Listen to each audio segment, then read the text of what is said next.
Hi, this is Willie Vogt with Farm Progress and the Farm Progress Virtual Experience, and I'm excited today to be moderating a breakout session during the Farm Progress Virtual Experience on aerial imagery. It's an area that's been around for quite a while. Obviously, we've had satellite images for a long time, Landsat since the 60s, but it's come a long way.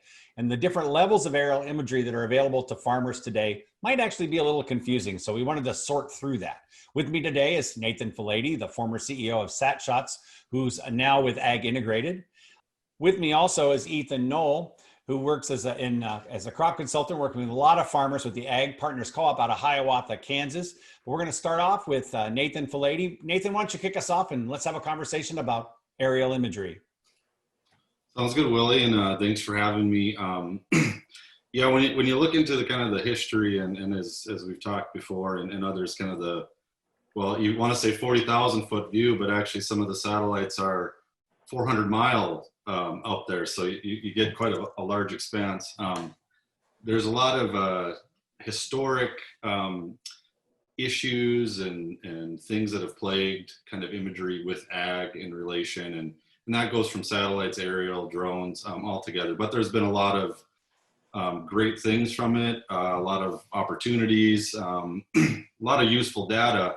So it's really been kind of a very interesting sector of ag since really its inception, starting in even the mid 80s. People were playing with imagery in ag, and it's been it's had some rocky spots. There's been some big players that have came in and fall apart. There's been smaller groups that have kind of niched their product in different areas. Overall, it should be more than about just a picture, which a lot of people want to see those different patterns in their field. But regardless of what type you get that from, is can you actually do something with it? Is it actually valuable? Are we even are we just, they say a picture is worth 1,000 words. Like, well, is it?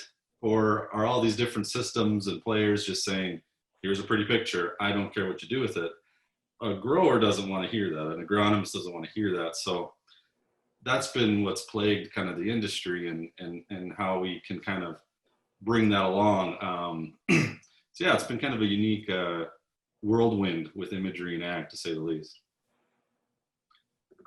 With that, I do have a few slides I could show just to kind of guide through it, kind of some basics with imagery, what it looks like from multiple different viewpoints. I will share my screen here, and hopefully that'll all work.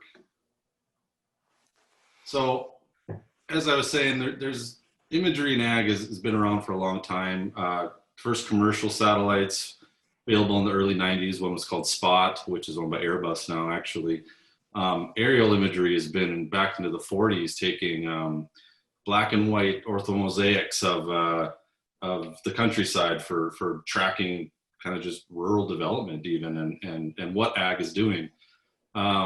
It's been tested through and through.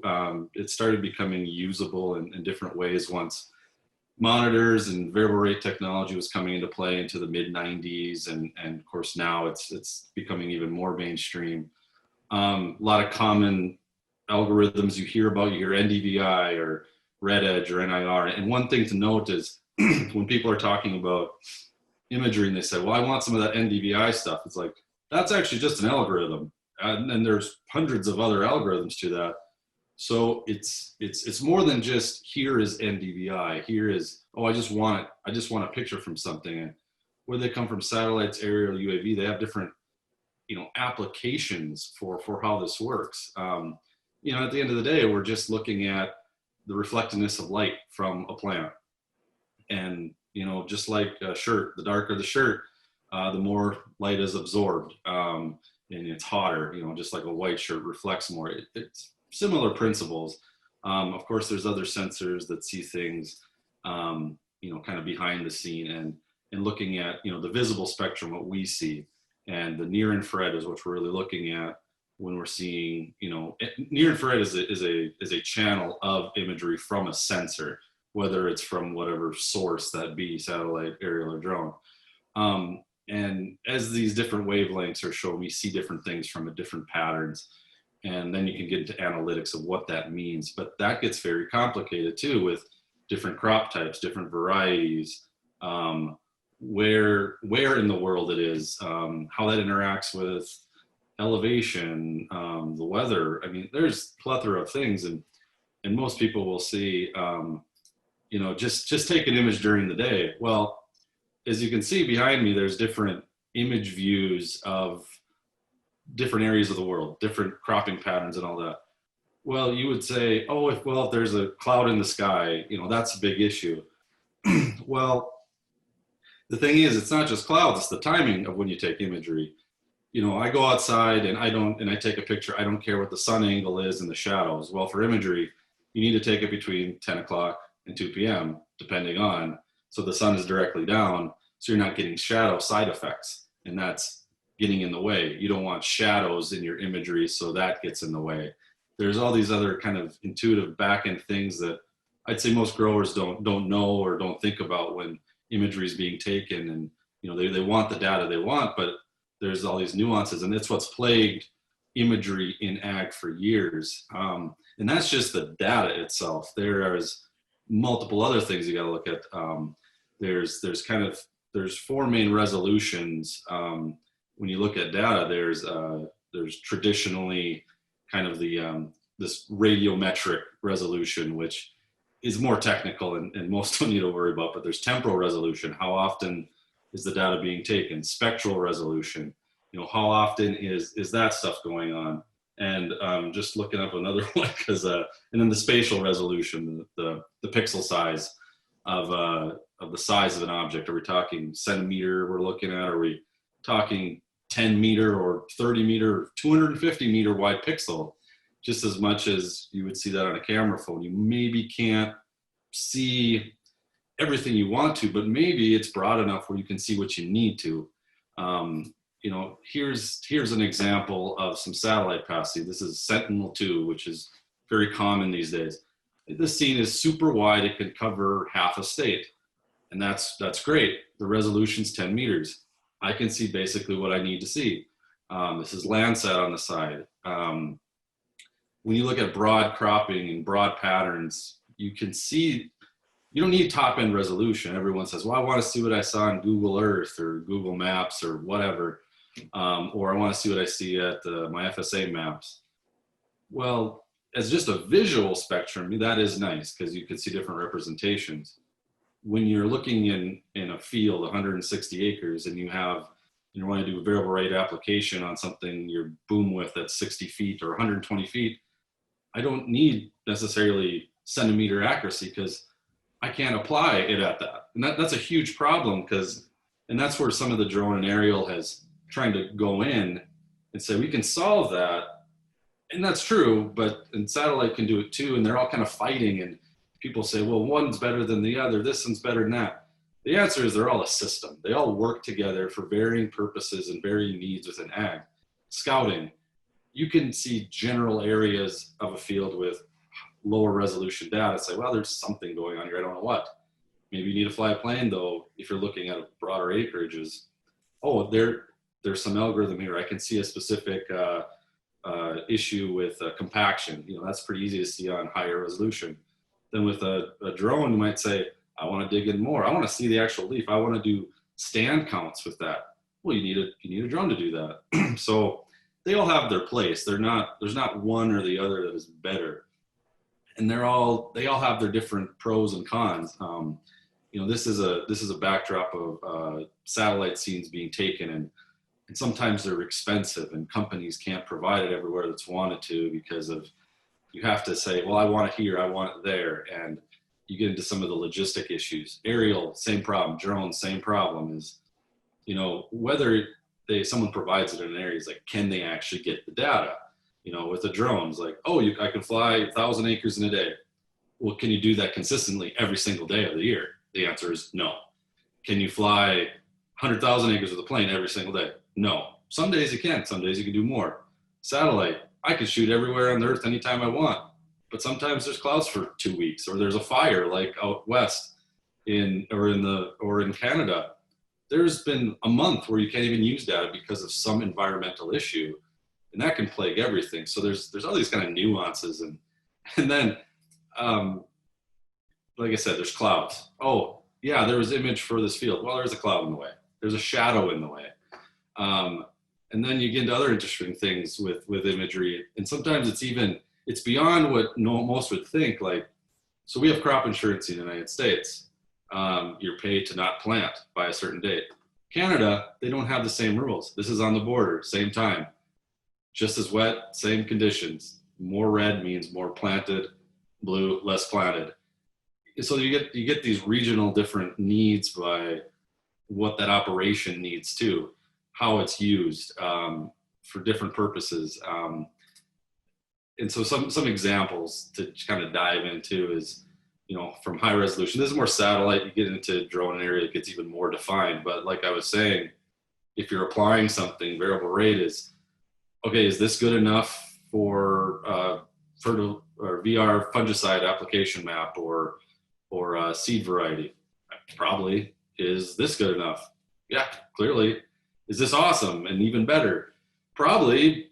But then again, here's the question. As an agronomist or as a farmer, I can walk into this area and probably understand that area pretty good and manage it and know, well, okay, this is different soil type, different elevation.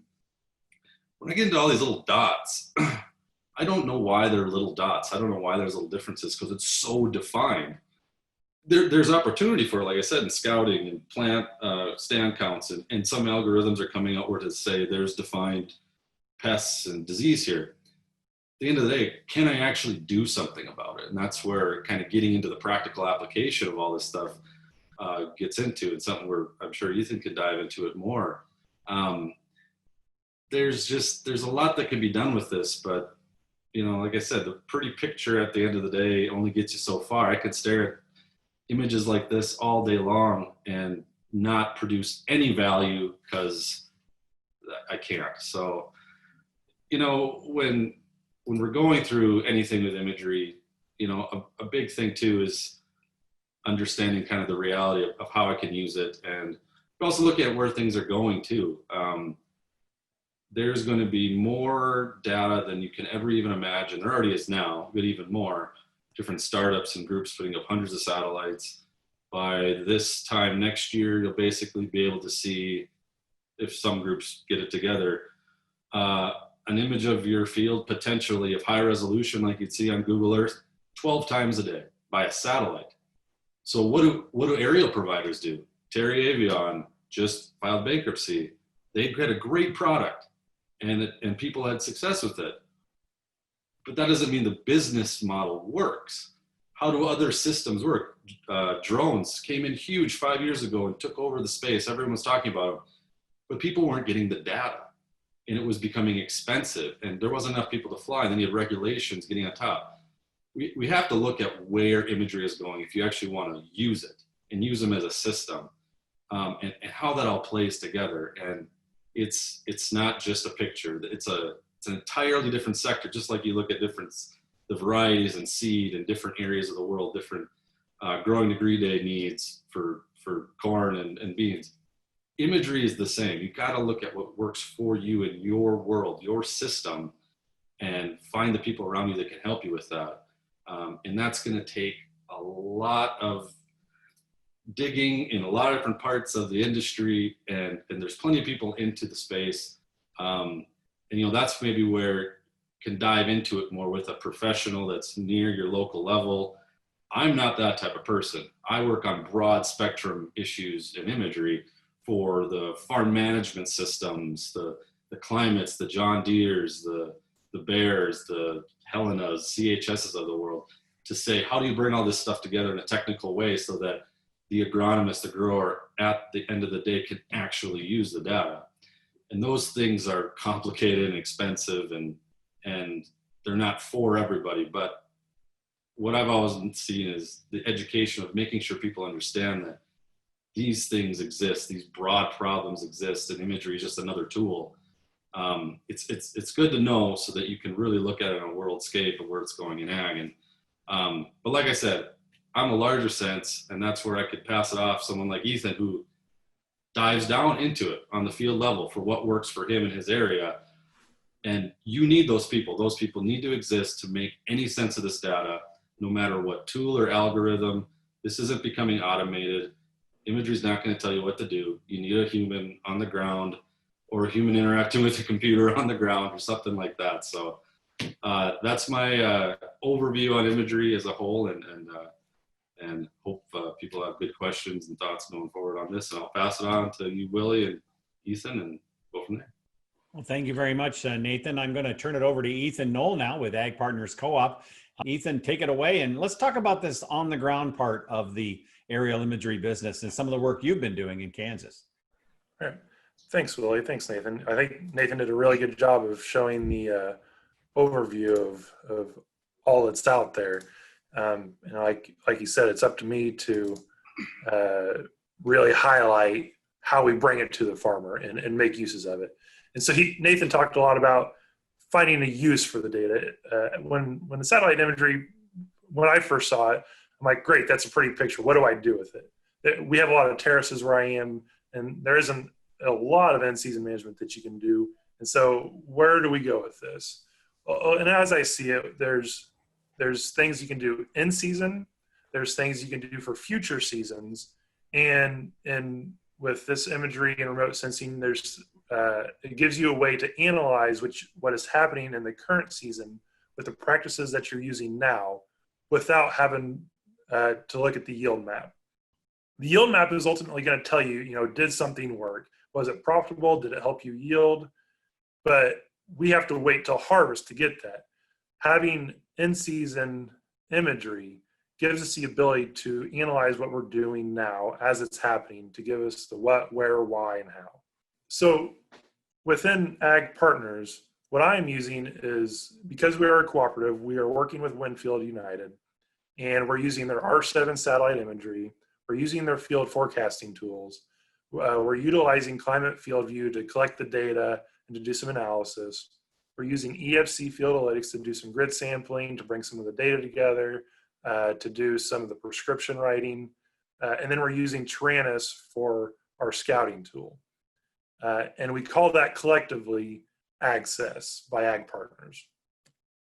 And so first I'll start with just the satellite imagery. Satellite imagery is just a good way it doesn't take much time to get it. Almost everyone has satellite imagery anymore. And R7 is sending this to our customers via email anytime a satellite passes over.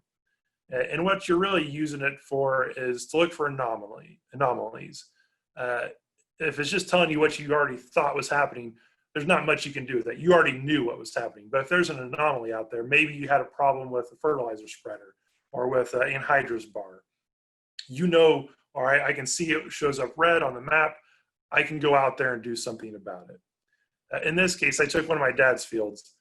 He applied manure to a field where he knew the ground was pretty tough and he wanted to make some improvements. And so what you can see is where he applied the manure shows up dark green on the map. The soybeans were planted in May, and by June 13th, you can already tell where he applied the manure. Those soybeans have a lot more biomass, a lot more plant matter. So it means that manure really helped the growth of those soybeans in that area. And then even in July on the lower image, you can see that it's still ahead of the rest of the field. And it's not till August or September that the rest of the field really caught up. So this helps tell the story and helps him, maybe he decides to apply manure to the rest of the field because he sees the results of what that manure did. Or maybe he decides to put it on other tough places in other fields because he sees that there's some improvement at those early stages. And what another thing I can do with this though is I can look at, all right, what's happening in that red area? Maybe I want to go pull a tissue sample there to see what's happening within the plant.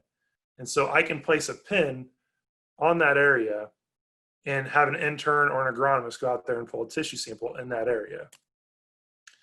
And then through NutriSolutions, through Winfield, I can see the levels of nutrients within that plant. And then I can calibrate their models in FFT to give I don't know if you can see it because of the imagery on the right, but it gives us a yield estimation. And so that all starts with that satellite imagery. and it can coordinate those images and those tissue samples to adjust the yield accordingly. But we can adjust those models, the nitrogen stress, potassium stress, and water stress, and help the customer make an in-season decision, whether that be, do I top dress some nitrogen or potassium? Do I turn my pivot on? Do I turn my irrigation on? And when is the best time to do that? These tools all help with that. Next is Taranis. And Taranis is, for those of you that don't know, it's a company that uses drones to take pictures within the field, and then they can use their computer modeling to give us stand counts, identify insects, leaf damage, and nutrient deficiencies. So first is stand counts. And in this customer's field, you can see the number of points that this drone is able to take and give us stand counts on. If I were to scout this in person, I might do 4 or 5, maybe 6 stand counts within that field. There's no way I could do this many stand counts and get it done on a timely basis. And so this really gives us a better view of the field. And you can see that the population ranges from about 26,000 to about 37,000 with an overall average of 32,000. And so then I can turn that into a heat map and identify, all right, after we interpolate the points, where do I need to go look? Maybe I need to go to the east side of the field because I see it's a little lower over there. When I compare that to the as planted map from Climate Field View, I can see, all right, this population was intended to be higher there in that northeast part of the field, but it shows up lower based on those points that Taranis took. So I can go out there. Well, one, I can zoom in on the pictures that Taranis provides. I can see, all right, it looks like there's maybe a little crusting there. Maybe it was a little wet when he planted. And so I go to that point with the farmer even, and I show him, yeah, there's a little bit of sidewall compaction, a little bit of crusting, brought down your stand just a little bit. But what I can also see is he planted it at 32,900, but his final stand count was 32,200. That's really within reason. If it's within 1,000 plants of what he intended, that's a good stand count. And so it tells me he doesn't really need to go out there and do anything to fix the stand or do any replanting. I can also look at, all right, I can see there's a little bit of overlap here. So I can't do anything about it this year, but next season, maybe I need to adjust his start-stop delay on his monitor so that it turns off that row a little bit earlier so he has a little less overlap. But you really got to look at the whole field in person. Maybe this is just one area. Maybe his GPS signal wasn't great. So it still requires someone to go out there and look at it in person just to get a good idea of what's happening in the field. Next is nutrient deficiencies. So this shows every point that the drone took a picture. And every point in red shows where there's potassium deficiency. And so I can turn off the other points to focus just on those. And then I can click on one of those points. And I can see, yeah, that is in fact potassium deficiency. I can see that it's yellow on the leaf margins, and that is potassium deficiency. You can make sure that it is right, to what extent it is in the plant, and to show the farmer this, give him a visual of what's happening out there. And then I can compare this to, all right, this is the grid sampling that he did with EFC. And I can see, yeah, those areas on the left side that the map was shown and on the north side showed up with less potassium in the soil samples. I can also compare that to the satellite imagery. Yeah, those areas show less biomass, less vegetation. Therefore, it's probably going to mean less yield in corn. And then I can look at the yield maps from past yield maps from Climate Field View. Yeah, it's showing up less yield. So this is having a direct impact on his yields. But I can also see, based on the soil Sergo maps from the NRCS, maybe there's something going on with the soil type. And I know as a fact that this soil holds on to potassium a little tighter. It's got a 2-to-1 ratio clay that holds on to potassium a little tighter. It doesn't really release it. So maybe as a practice to help mitigate this potassium stress, we apply something like a potassium thiosulfate in season to address those potassium deficiencies. On insect damage, insects can be kind of hard to identify with a drone. You don't really get to see underneath the leaves. I know some universities are doing some things with putting drops on the drone so it gets underneath the canopy. But in this case, it will identify the insects, but it will also, more importantly, show the amount of defoliation. And so I can look, we know the economic threshold for most soybeans for insect damage is about 15 to 20%. And so I can look throughout the field. Maybe there's just that amount of leaf damage on the outside of the field. Maybe I can focus my pesticide just on the field edges, or maybe it's just on the east side and I focus it over there. In this case, you can see it ranges from 1 to 2%, and we can zoom in on one of those points, and you can see it identified every leaf, and every spot there is a hole in that leaf. That can be a little overwhelming, so we can zoom in a little more, and you can see, yeah, that's about 1 to 2%.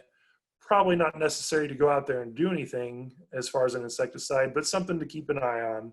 And an agronomist can go out there and see which insects are out there specifically with his net. Maybe it's soybean looper or some other insect that's causing this. But he sees there's a parasite affecting the soybean looper, so he doesn't really need to do anything about it. So it still requires an agronomist to go out there to take this information and make a recommendation off that information. Someone needs to process this information. Finally is weed pressure. And Tranus is able to identify weeds, but from a retailer point of view, and also from a larger farmer point of view, you can get an idea of where the worst pressure is. In this case, you can see in the center of the map, there's a little bit more weed pressure. And if we filter it down to the field level, this is the worst 10% of the fields, and the field in red is the worst field as far as weeds per square foot. So I know that's probably something that, as a cooperative, we want to go out there and spray that field first. Or if I'm a larger farmer, that's a field I would like to go out and address first before any of the other fields.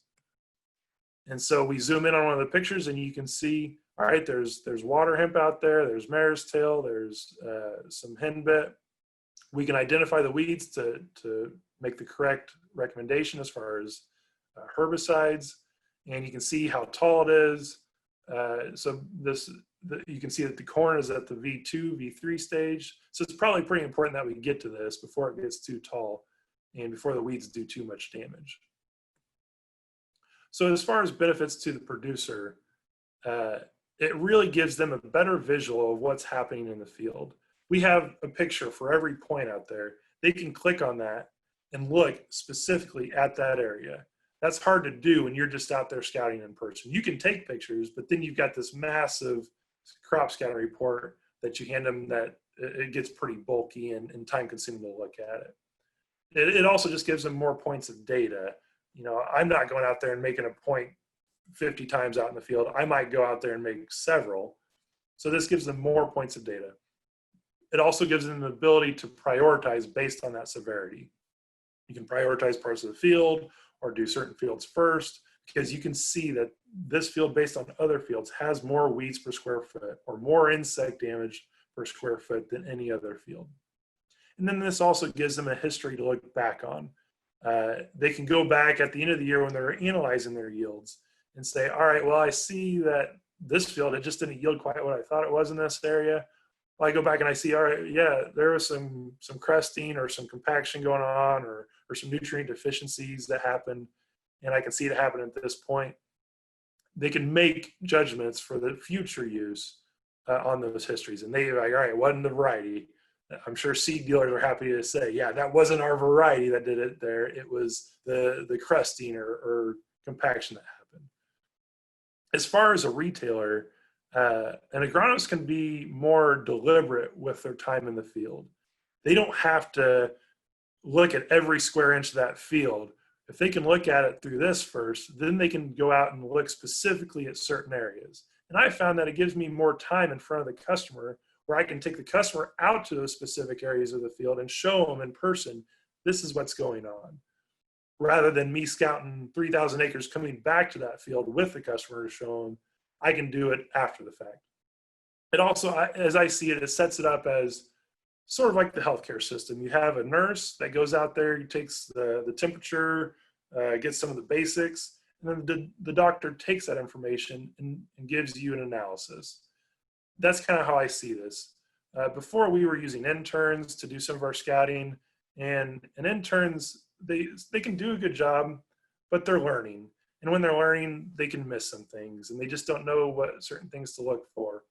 This gives us the ability to scout the field with someone that really doesn't even need to know agronomy. They just need to know how to fly a drone, and then they can hand it off to the agronomist to make the important decisions. This also gives the ability to better illustrate what's happening within the field. You know, an agronomist can say, all right, in this area, I can show you this picture, this is what's going on. And then they can make decisions as far as priority based on severity, as far as applications or where to tell the farmer to start first. And then it gives them a broader view across the whole geography of their company. You know, this is a hot spot. You know, this is a hot spot where insects are happening. We know there's a whole bunch of soybean loopers in this area. Let's focus our scouting attention there first, and then we can go to these other areas later, because we know this is more important right now to get on top of. Finally, with any new technology that comes out, we want to make sure there's a usefulness to it.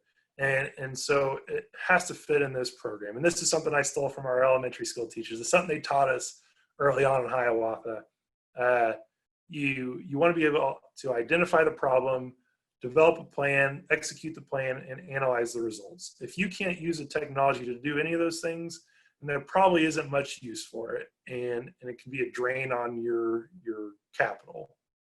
So we want to focus on any new technologies in this area, just to make sure that they fit into our idea of technology. So with that, that's all I got. Well, thanks. I appreciate that. You know, that last slide is money as far as I'm concerned. This is pretty much anything I try to put on my farm should probably pass through this filter right here anymore. Yep. With so much stuff flying at me. You know, Nathan, you brought up some good points about the many different levels of aerial imagery, but Ethan, to put it down on the ground, and I guess the thing that's interesting, when you look at and you take the R7 tool and the field forecasting tool, and other people have crop modeling systems, the crop modeling, the AI tied in with those aerial imagery, so that I was talking to somebody about, well, all these satellite maps, a daily satellite map is, and you know, Nathan talked about getting 12 of them. Well, I'm not going to look at 12 maps, or I am, and it's going to be the world's biggest time suck, because I'm just going to be pouring over those maps, right? But I think the thing that's interesting is if an AI system can only flag the maps that I should look at. And that's kind of what Taranis is doing for you. And even the field forecasting tool is saying, there's something going on in this field based on this satellite imagery, so you should probably go look there. And then I looked at that stand count, and I wondered what I would, if I saw that stand count map, I would maybe go back and look at how my planter setup is too. You know, not only did I have crusting, but was my planter adequate to the job for that field? And is there something I need to look at for the next season? So there's a lot of cool information coming forward with this technology, isn't there? Yeah. And the ability to connect these technologies, like I'm looking at the as planned map with climate, and coming back and looking at what actually came up with Taranis. One technology can't give you all the answers.